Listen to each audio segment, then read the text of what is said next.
Hey, what's up guys? It's great to see you all again, and if you're new here, I'm Patrick and this is why I ramble about tech and other stuff. So I've been using the Galaxy S21 Ultra for about a week now, and here's my review. We'll talk about the design, the screen, how good the battery is, and of course we're going to have a look at the camera and some of the most interesting features of Samsung's latest flagship phone. And we're gonna talk about one of the most underrated features of all, which is Samsung DeX. And I'll show you the absolute best way to utilize DeX, so be sure to stick around till the end for that. Let's ramble. Alright, so what's in the box? The phone, the cable, the SIM ejector. That's it. No brick to save the planet, we all know that by now. If you're interested in the unboxing and some of my first impressions, click the card up here. Alright, so let's have a look at the design of this phone. This is one of those cases, no pun intended, whereby you either love it or you hate it. Personally, I think this is one of the best looking phones Samsung has ever made. You know, over the past years, we've seen phones turn into serious camera replacements, and what started with one lens has become a race of who can slap the most cameras on any phone. And we've seen some hideous designs while companies were trying to give those cameras a place. I really think that Samsung nailed it with this design. There's more cameras than ever, but they're all sunken into this one single camera bump, which makes it seem like it's more part of the phone and less like a kitchen stove. We'll talk about the camera in more detail later. So what else is there? We have the power button, volume rockers, microphones, speakers, a SIM tray, and a USB-C connector. Yes, Apple, USB-C. It's 2021, get with the program. I hate reading out spec sheets, so I'm not gonna do that, but I'll put one up here so you can screenshot that if you want.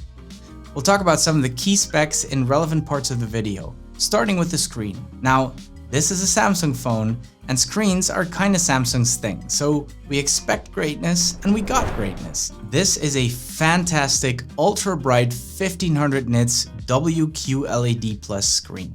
I believe the scientific term for it is crispy as f. It has a 120Hz refresh rate, which Apple phones still don't, and please don't tell me you won't notice, you will. The cool thing about it though is that the refresh rate is adaptive. As you can imagine, having a bright display like that at a constant 120 refresh rate will eat battery like crazy. So what this phone does is it adapts the refresh rate to whatever you're doing. So if you're playing a heavy game, it'll blast at 120 Hz, but if you're just reading an article or you're staring at a single picture, it can go as low as 10 Hz, which is all you need at those moments. This conserves the battery really well, and when I say really well, I mean like 2 days well. I kid you not, I have gone almost 2 full days on one charge with some serious usage. And that is of course due to the 5000 mAh battery, but also because of the efficient software. Now, one thing you should know, which is kind of weird, is that you have to actively go into the settings and change the resolution to WQHD+, because out of the box, the phone is set to 1080p, which is full HD. So if you want the full crispiness, you're gonna have to go and manually change it. The last thing I'll say about the screen is that there is now a larger fingerprint scanner, which is almost twice the size it used to be. But forget about the size for a second, there is a fingerprint scanner. I cannot understand why, in a world of face masks, Apple did not put a fingerprint scanner in the iPhone. So Tim, please, in the iPhone 13, now let's talk about the S Pen for a bit. This phone is compatible with it. I've always been a fan of the S Pen. Back when I was using Samsung tablets, I loved using them to take handwritten notes. I think it's better than the Apple Pencil for note-taking, but what is the point of making it compatible but not including a slot for it? Who's gonna want to carry around an S Pen in their pocket, separate from the phone? I know there are cases that accommodate the pen, but they're obviously gonna add bulk to the phone. It's just not practical. And also, those cases keep the S Pen on the left side, which makes no sense. Except of course, if you're a lefty. And if you're gonna add S Pen functionality, then why not just scrap the entire Note series and just stick an S Pen in the Ultra from now on? Anyway, that's just my 2 cents. Alright, moving on to a big selling point for a lot of people, which is the camera.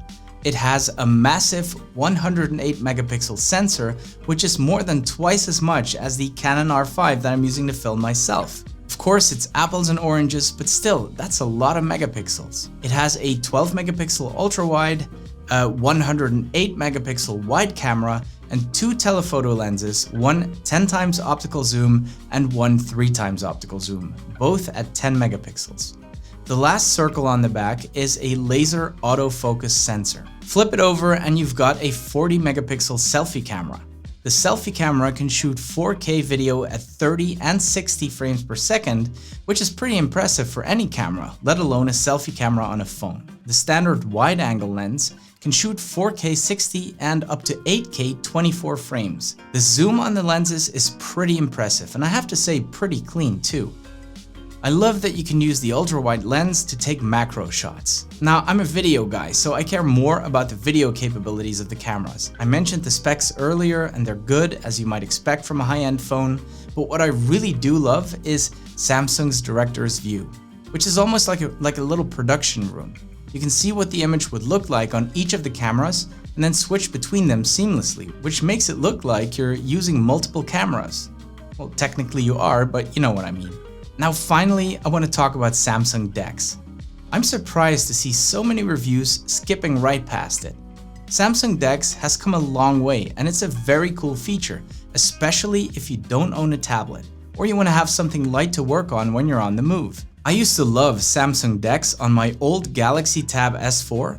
I recently did a video on how to use the iPhone as a computer, and it is possible. Click the card up here if you're interested, but you need a ton of workarounds and apps to rig up a system that still isn't nearly as close to an actual desktop experience as Samsung DeX.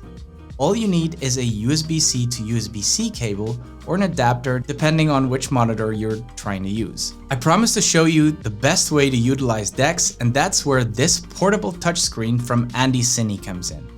Obviously, portability is key. You're not going to work on DeX when you're at home or in your office, since you're most likely going to have a computer there. If you've seen my iPhone equals computer video I mentioned earlier, this monitor will look very familiar to you, and that's because it is the same one.